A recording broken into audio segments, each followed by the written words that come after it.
Welcome you all. In this video we have to know about how to create a database and database user in cPanel. Introduction. A full cPanel backup includes all account files, databases, email accounts, and settings. We recommend creating a full cPanel backup before any major data modification, migration. Steps to create a full cPanel backup. Step 1. Log into cPanel, open your web browser, go to the cPanel login URL, enter your cPanel username and password. Click Login to access the cPanel dashboard. Step 2. Navigate to the Backup section. In the cPanel dashboard, scroll down to the Files section. Click on Backup or Backup Wizard, depending on the version of cPanel. Step 3. Choose the full backup option. If you selected Backup, click on Download a full account backup.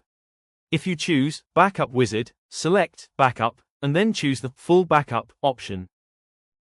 Step 4. Start the backup process. Click on Generate Backup or Create Backup to start the backup process. The backup process may take some time, depending on the size of your account and server load. You will be notified via email or through cPanel once the backup is complete. Step 5. Download the backup file. Once the backup is complete, return to the Backup section. Locate the backup file in the list and download it to your local computer or preferred storage location. Conclusion.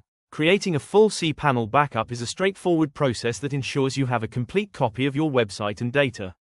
Regular backups can protect against data loss and provide peace of mind in case of server issues or other problems.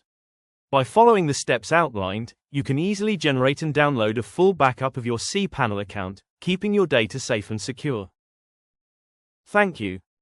Like, share and subscribe.